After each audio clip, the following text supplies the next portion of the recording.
I guess what happened in Vegas should have half stayed in Vegas. But this rant's happening no matter what.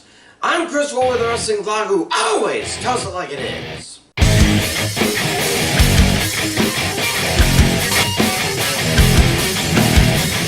Much like the critics, my predictions for night 1 of WrestleMania were, but night 2 were, wow. 9 for 13, I'll take it.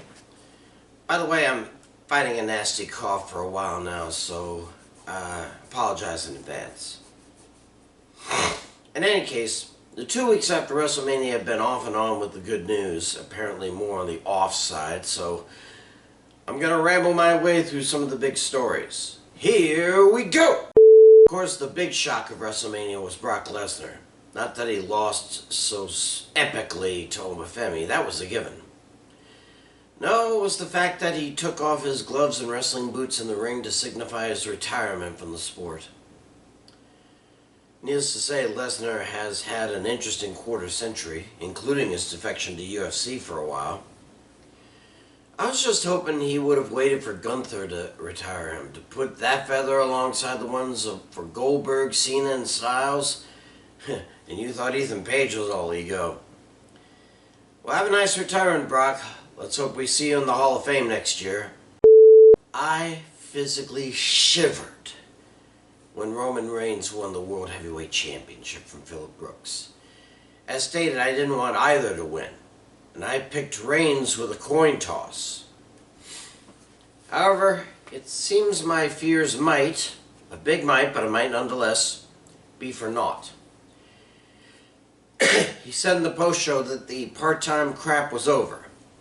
And the fact that he is defending at Backlash gives me some hope that he's telling the truth.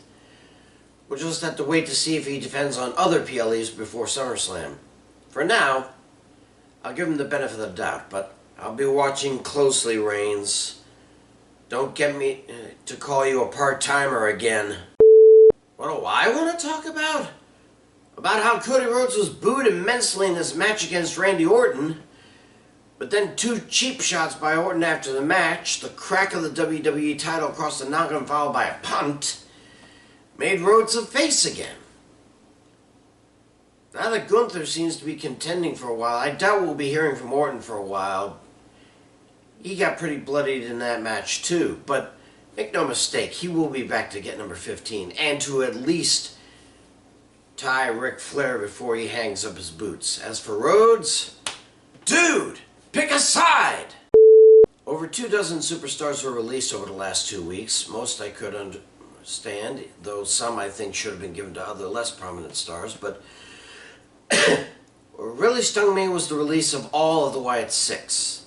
Now, Uncle Howdy, Eric Rowan, and especially Nikki Cross I could more than understand, because they were hardly doing anything. But why release Joe Gacy and Dexter Lumis? They were the ones doing the heavy lifting for the Six. They deserve to stay, even if not a team anymore.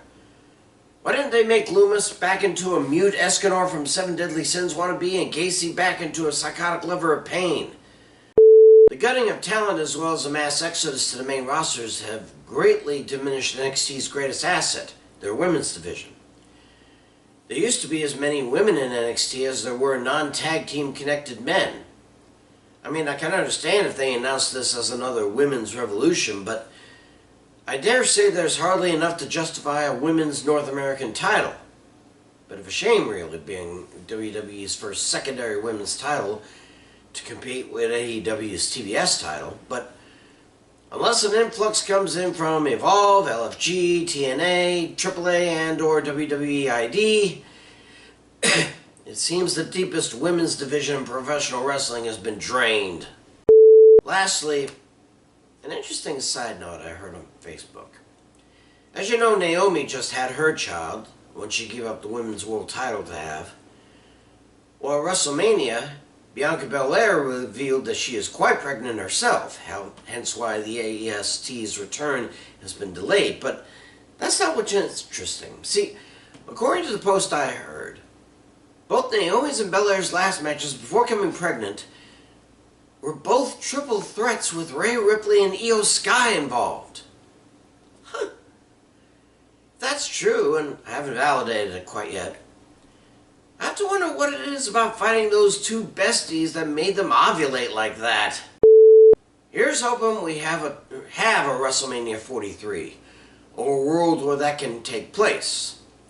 I'm Chris Wolvie, the wrestling blog who always tells it like it is. Pray for peace more than ever. And I'll see ya